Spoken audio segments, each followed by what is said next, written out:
I stood at the whiteboard, marker poised midair, when Adeline's voice sliced through the conference room. Honestly, I think Nora is too awkward for client meetings. We should keep her behind the scenes. My hand froze as the analytics data I'd been presenting blurred before my eyes. A heavy silence descended for exactly 2 seconds before murmurs of agreement rippled around the table. She gets all fidgety when asked direct questions, Tegan added. And remember that stutter when the regional director asked about implementation timelines? Emmett chimed in with a snicker. I turned to face my colleagues, 26 pairs of eyes avoiding mine, except Adeline's. She met my gaze with a practiced smile of professional concern, as if she'd done me a favor. The quarterly projections I'd spent 3 sleepless nights perfecting suddenly seemed meaningless, as heat crawled up my neck. Since we're discussing team roles, our department head Rowan nodded. Perhaps Nora should focus on what she does best, data compilation. Adeline, you'll take point on the Silver Fern presentation next week. I watched my creation, my brainchild, transfer ownership in less than 30 seconds. Adeline's fingers were already reaching for my notes as a strange calm washed over me. That day, I made a decision. I wouldn't shout or cry or quit dramatically. No, I would do what I've always done best. Observe, analyze, and wait for the perfect moment to act.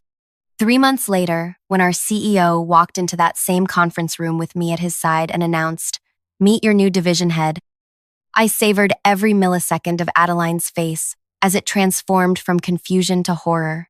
But that was just the beginning. When I unveiled my first decision, nobody was prepared for what happened next.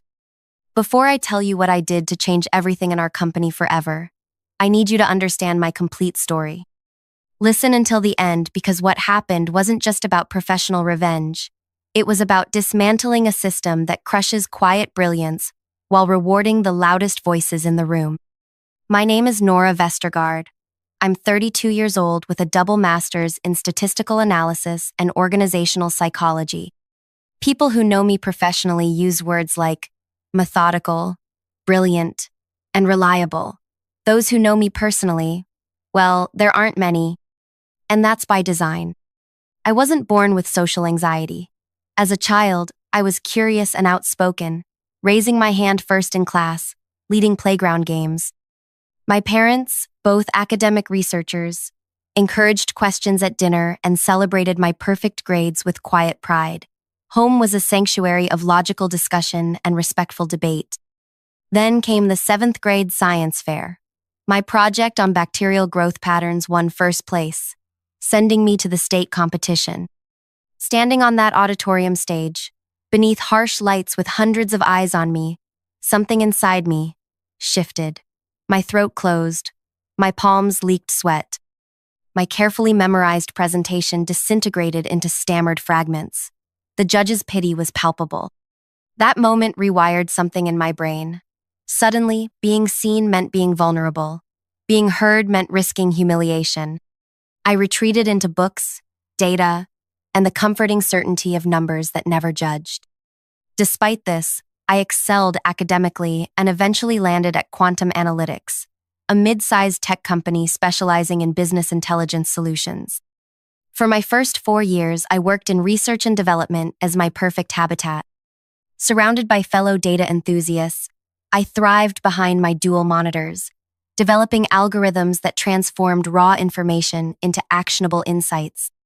My anxiety remained but was manageable in that environment. Presentations were straightforward, technical affairs to equally technical colleagues who cared more about functionality than delivery style. Everything changed when I developed Pulse Track, an analytics approach that reduced processing time by 68% while increasing accuracy by 23%. Suddenly, executives knew my name. Marketing wanted to feature me in promotional materials. Clients requested meetings with the genius behind Pulse Track. The company recognized my innovation by promoting me to the Business Solutions Division, a customer-facing department where my technical expertise would add tremendous value. What they didn't consider was how this environment would affect someone like me. That's where I met Adeline Palmer. From the moment I arrived, Adeline seemed fascinated by me. She asked about my methods, my background, my thinking process. Initially, I thought I'd found an ally, someone who appreciated the work behind the algorithms. I shared everything, explaining complex technical concepts in detail, flattered by her interest. Within weeks, I noticed a pattern. Ideas I discussed with Adeline would appear in her presentations, simplified, repackaged, but unmistakably mine. When I tentatively mentioned this during a coffee break, she laughed. "Oh, Nora, that's how business works. Ideas need proper packaging to sell. You're brilliant with the technical stuff, but clients need someone who speaks their language." Her condescension stung, but I retreated rather than confronted. This is where my social anxiety became her greatest weapon and my greatest weakness. In meetings, when I tried to speak, my voice would grow quiet, my words tangling. Adeline developed a habit of helping me. What Nora is trying to say is, let me translate Nora's tech speak. I think what our number whisperer means is, each intervention reinforced the narrative. Nora has the brains, but Adeline has the presence. Nora creates, Adeline communicates. Nora works, Adeline shines. Our department head, Rowan, seemed to accept this dynamic without question. Why wouldn't he? It was convenient. The work got done. The clients were happy. The systems functioned. For 6 months, I watched as my contributions were systematically minimized. When executives visited, I'd mysteriously receive urgent background tasks that required immediate attention. Client meetings would be scheduled during my pre-approved therapy appointments. My research appeared in presentations with attribution to the team, rather than to me specifically. The most painful part? I began to believe I deserved this treatment. Maybe I was too awkward. Maybe client-facing roles weren't for people like me. Maybe my value was limited to behind-the-scenes work. Then came the Silver Fern project, an opportunity to revolutionize inventory management for a major retail chain. For weeks, I developed a custom algorithm that could predict supply chain disruptions before they occurred. I created visualization tools that made complex data accessible at a glance. I built something revolutionary. The morning of our team's internal review, the weekly huddle where Adeline announced I was too awkward for client meetings, was supposed to be my moment to at least present my work to my peers. Instead, it became my public humiliation. That night, I sat in my apartment surrounded by empty tea mugs, staring at my computer screen.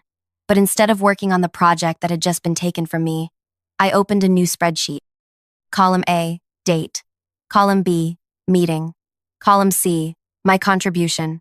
Column D, who received credit. Column E, outcome. I started with that day and worked backward, documenting every instance over the past 6 months. The pattern was undeniable. The data told a story more compelling than any emotional outburst could. Then I added more columns. Column F, company benefit from my contribution. Column G, estimated revenue impact. Column H, innovation opportunity cost when my ideas were delayed or diluted. By 3 a.m., I had created something unexpected, an organizational efficiency analysis showing how inclusion patterns affected innovation outcomes.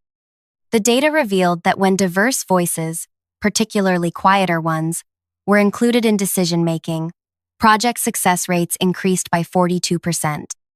When ideas were attributed properly, innovation accelerated. I wasn't just documenting my personal grievances.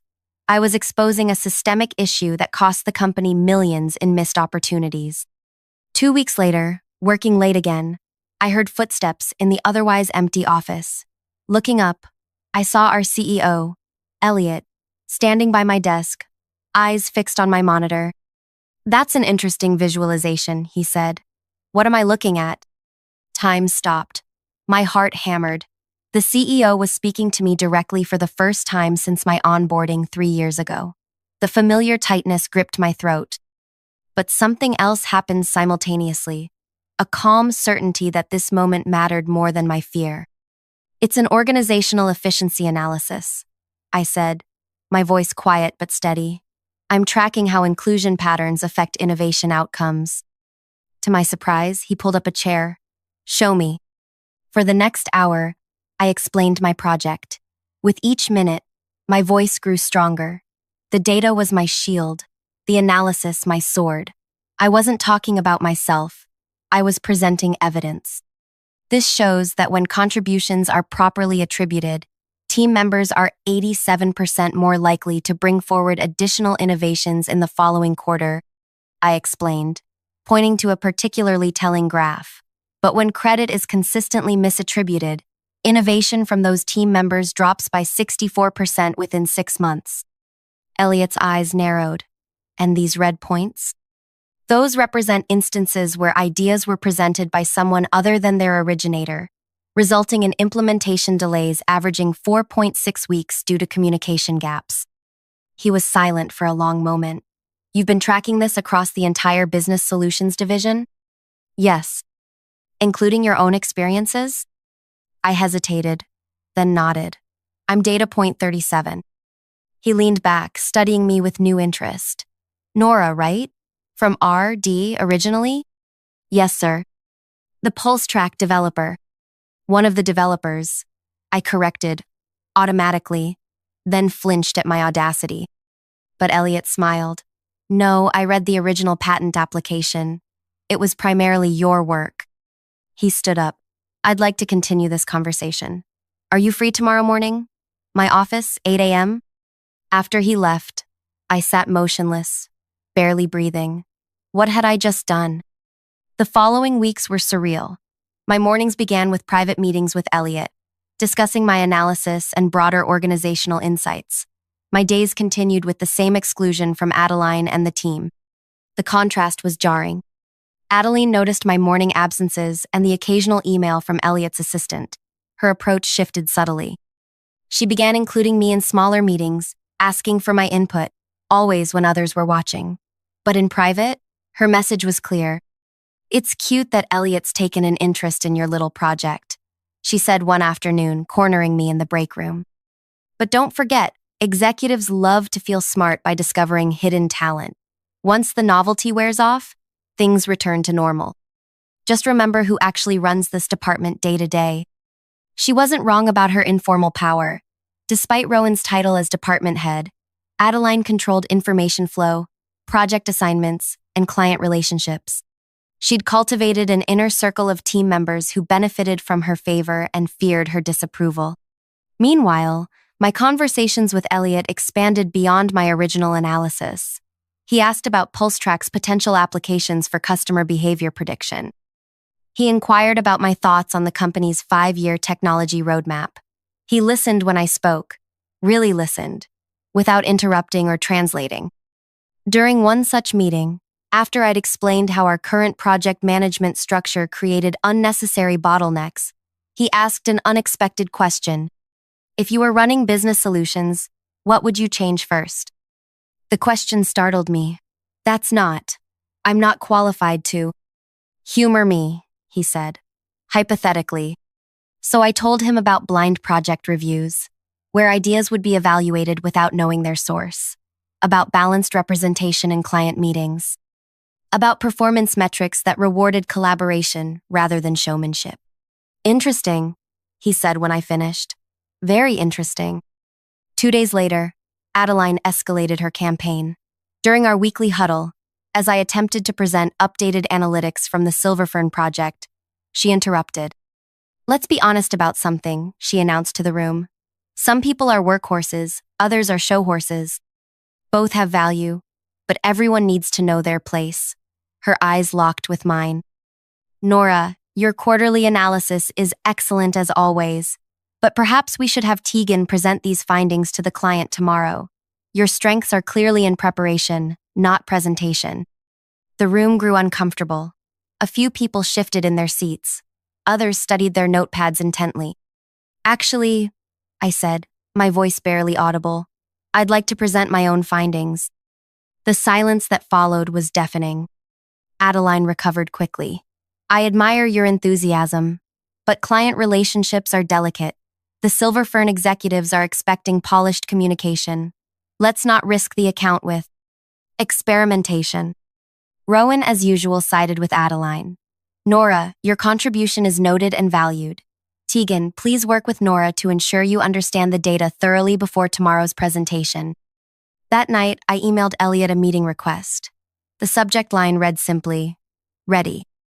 3 days later came the moment that changed everything. Our weekly huddle began normally. Adeline was reviewing the quarterly targets, emphasizing how her recent client presentation had secured additional funding. Rowan was nodding appreciatively. The usual suspects were making the usual supportive comments. Then the conference room door opened, and Elliot walked in. Conversations halted mid-sentence. He never attended department huddles. I stood beside him, hands clasped to stop their trembling. "Good morning," Elliot said cheerfully. "Sorry to interrupt. I wanted to personally deliver some news." He gestured toward me. "Effective immediately, I'm appointing Nora Vestergaard as the new head of the Business Solutions Division." The silence was absolute. 26 faces registered various combinations of shock, confusion, and disbelief. Adeline's expression cycled through emotions so rapidly it was like watching a time-lapse video of weather patterns, sunny to stormy in seconds. "But," Rowan began, then stopped, unsure how to continue. "Rowan, I appreciate your service," Elliot continued smoothly. "We're creating a new position for you in strategic development that leverages your experience while providing fresh challenges. My assistant will schedule time to discuss details." He turned to me. "The floor is yours, Division Head Vestergaard." With that, he left, closing the door behind him. If you're enjoying this story so far, take a second to like this video and subscribe to our channel. Click the bell icon for notifications about new stories of workplace transformation and quiet revenge. Trust me, what happens next changes everything about how power works in modern offices. For several excruciating seconds, I stood frozen at the front of the conference room. The weight of 26 stares pressed against me like physical pressure. My throat constricted. My palms dampened. This was exactly the situation that triggered my worst anxiety. All attention focused on me, expectations mounting, judgment imminent. I caught Adeline's eye. Her shock had transformed into something harder, a calculating look that assessed and dismissed me simultaneously. Her lips curved into a slight smirk that communicated one clear message: "You won't last a week." In that moment, I understood something fundamental. My anxiety wasn't going to magically disappear because my title had changed. The difference was that now I had the power to design systems that didn't punish people for how their brains worked. "Thank you all for your patience," I began, my voice quieter than I would have liked but steady. "I know this comes as a surprise."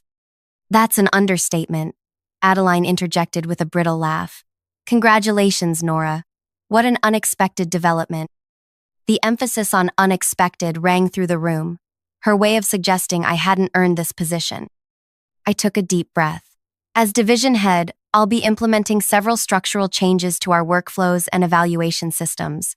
These changes will take effect immediately. Adeline's smile tightened. "Perhaps we should discuss transition timelines first? I'm in the middle of several sensitive client relationships that require a particular touch." "I'm familiar with all active accounts," I replied, forcing myself to maintain eye contact despite the discomfort it caused. "I've been analyzing their data for months." "Data isn't the same as relationship management," she countered. "Clients don't respond to spreadsheets, they respond to people they trust." Several heads nodded around the table. This was the narrative Adeline had carefully cultivated. That technical skill was somehow separate from real business value. "Which brings me to my first announcement." I continued as if she hadn't spoken. "Effective immediately, we're implementing blind project reviews. All proposals will be submitted anonymously and evaluated purely on merit." Confused glances circulated around the table. "Anonymous how?" asked Tegan, Adeline's closest ally. "Project proposals will be submitted through a new digital portal that strips identifying information before review. Ideas will succeed based on substance, not source." Emmett leaned forward. "But context matters. Who proposes an idea is part of evaluating its feasibility."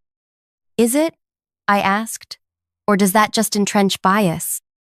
"Our data shows that ideas from the same 5 people are consistently prioritized regardless of quality, while suggestions from 13 team members haven't received serious consideration in over 8 months. This statement caused a ripple of discomfort. Those 13 pairs of eyes widened slightly. They knew exactly who they were. My second change: client meetings will now require balanced representation from both research and presentation teams, with speaking roles for both. That's not practical, Adeline cut in sharply. You can't force people who aren't comfortable presenting to. I'm not forcing anyone, I interrupted, surprising even myself with my firmness. I'm creating opportunity for those who've been systematically excluded. There's a difference between being uncomfortable and being unwelcome. A slight murmur rose from the far end of the table, where the quieter analysts typically sat. And finally, I continued, performance bonuses will now tie directly to how many team members contributed to successful projects, not just who presented them. Collaboration becomes profitable, not just performative. The silence that followed felt electric.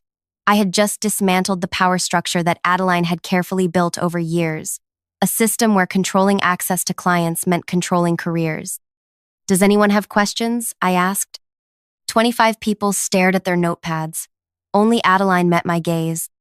Just one, she said, her voice silky with warning. What makes you think you can handle this role when you can barely speak in front of a room? The question landed exactly as she intended, a public reminder of my greatest vulnerability, designed to undermine my authority before it solidified. An excellent question, I acknowledged, feeling my heart rate accelerate. Leadership isn't about who speaks the loudest. It's about who listens most effectively, analyzes most thoroughly, and creates systems where everyone can contribute optimally. I gestured to the analytics displayed on the wall screen, data I'd prepared knowing this moment might come. According to our own performance metrics, teams with diverse communication styles outperform homogeneous groups by 34%. My so-called awkwardness isn't a liability, it's a different perspective, and this division needs different perspectives. I ended the meeting by distributing digital packets outlining the new systems in detail. We'll reconvene tomorrow to discuss implementation. In the meantime, I'm available for individual conversations about how these changes affect your specific roles. As people filed out, their expressions ranged from skeptical to cautiously hopeful. Only Adeline remained seated, tapping her finger against her coffee cup. When we were alone, she spoke quietly. Clever performance, but we both know what's happening here. Elliot's using you to shake things up. Then he'll replace you with someone who can actually lead once the disruption's done its job. Perhaps, I admitted, but these changes will remain regardless of who sits in this chair. You really believe that? Her laugh was almost pitying. Systems don't have power, Nora. People do, and you've just made enemies of the wrong people. As she left, her words echoed in my mind. She wasn't entirely wrong. Systems only worked when people implemented them faithfully. And I had just overturned years of carefully cultivated relationships and unwritten rules. The following weeks tested every ounce of my resolve. The resistance came in many forms. First came the procedural stonewalling. Reports that should have taken hours suddenly required days. Data that had always been accessible became mysteriously corrupted. The blind review portal experienced technical difficulties that delayed project evaluations. Then came the social isolation. Conversations stopped when I entered rooms. Lunch invitations extended to everyone except me. Even team members who benefited from the new systems kept their distance, afraid of being associated with the division's controversial new head. Most challenging was the client sabotage. Adeline began contacting clients directly, circumventing proper channels to suggest that recent management changes might affect project quality. Several clients requested calls to discuss concerns about timeline impacts. I had anticipated resistance, but the reality still stung. Each night I returned to my apartment exhausted, questioning whether I had made a terrible mistake. My anxiety, always simmering beneath the surface, threatened to boil over completely. But I had one advantage Adeline hadn't considered. Data doesn't lie. While the social battleground proved challenging, the blind review system began producing undeniable results. Projects moved forward faster, without the politics of whose idea deserved priority. Ideas that would have been dismissed found champions based on merit. Team members who had been silent for months began contributing innovative solutions.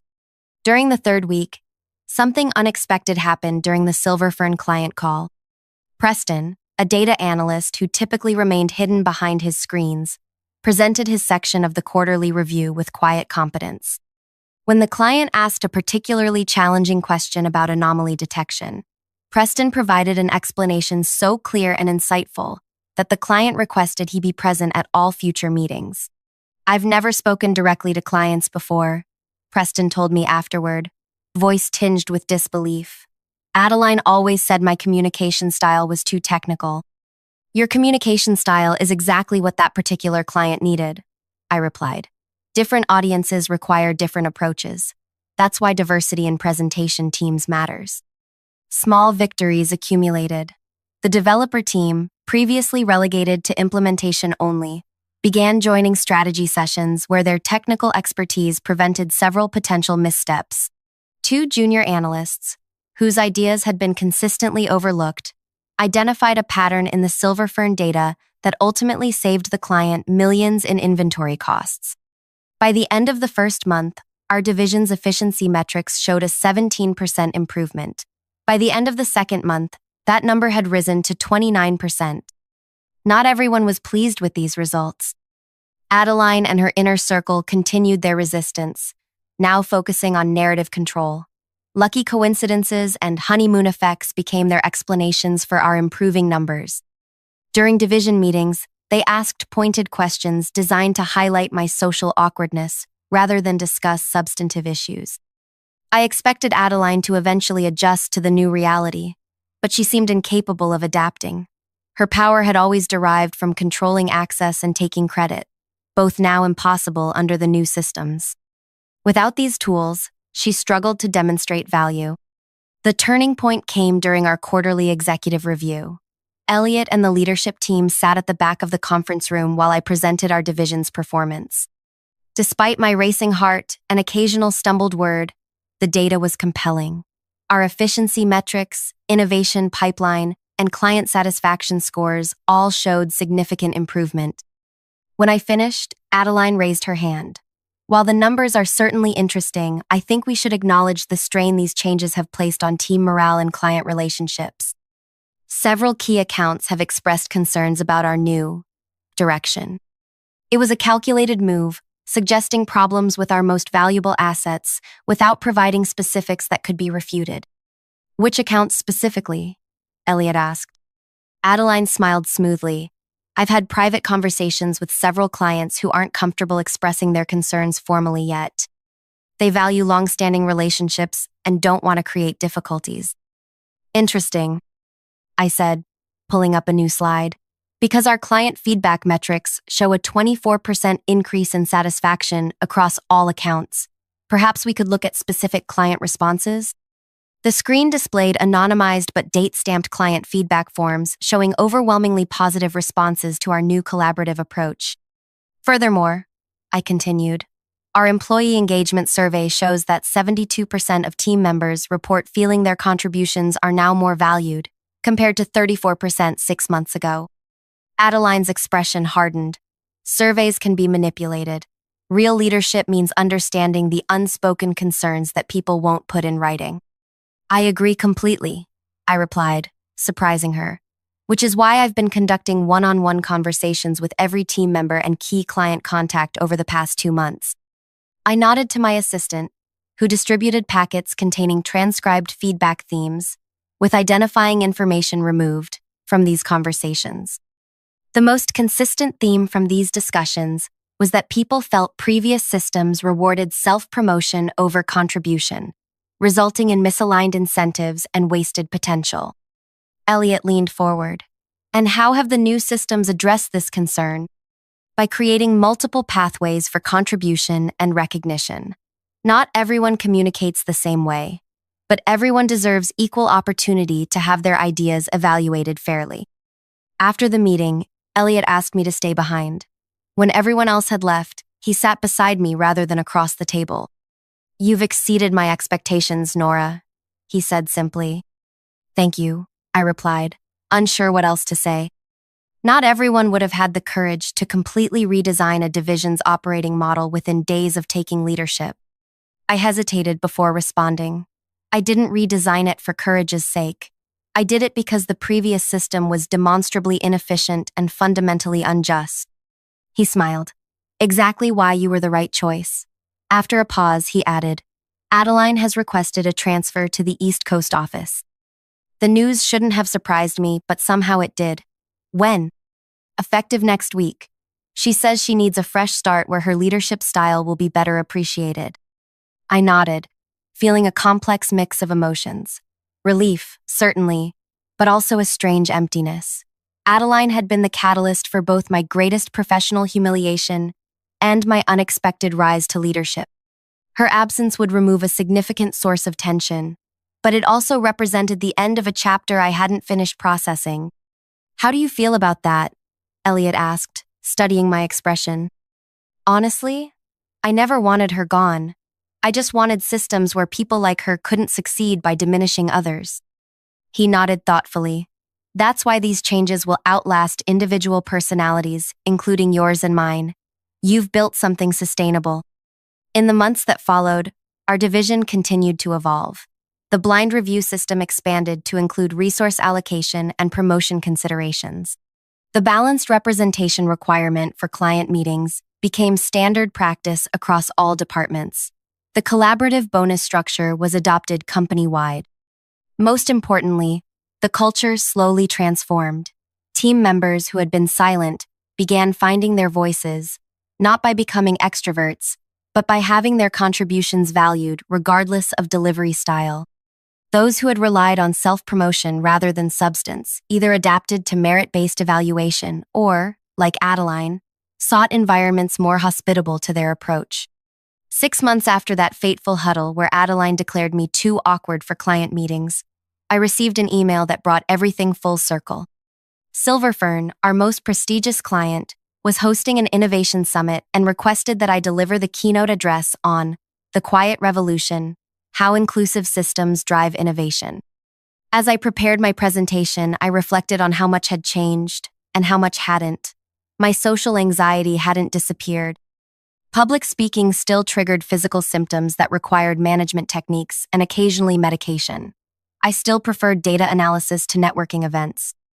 The difference was that I no longer saw these traits as deficiencies to be hidden. They were simply aspects of who I was, a leader who listened more than spoke, who found patterns others missed, who created spaces where different types of brilliance could flourish. The morning of the summit, I stood backstage, feeling the familiar tightness in my chest as hundreds of industry leaders took their seats in the auditorium. My hands trembled slightly as I reviewed my notes one final time. A text message notification appeared on my phone. It was from Preston, the formerly silent analyst who now led our predictive modeling team. Remember, they need your perspective, not your performance. We're all better because you stayed authentically you. I walked onto that stage with my anxiety still present but no longer in control. My voice was steady as I began. Innovation doesn't always announce itself loudly. Sometimes, the most revolutionary ideas come from the quietest voices in the room, but only if we build systems that allow those voices to be heard. As I spoke, I scanned the audience and noticed a familiar face in the back row. Adeline sat, watching, her expression unreadable. Our eyes met briefly before I continued my presentation. I felt no anger, no desire for her to witness my triumph. Her presence was simply a reminder of the journey that had brought me here, a journey that had transformed not just my career, but an entire company culture. The most powerful revenge isn't destroying your opponents. It's building something they can't tear down even after you're gone. Have you ever been underestimated at work because of your communication style? Or have you witnessed someone else's brilliance being overlooked because they didn't fit the traditional leadership mold? Share your experience in the comments below. If this story resonated with you, give it a like and subscribe to our channel for more narratives about workplace transformation and the quiet revolutionaries who change organizations from within. Remember, sometimes the most powerful voices aren't the loudest, but the ones that speak truth through action.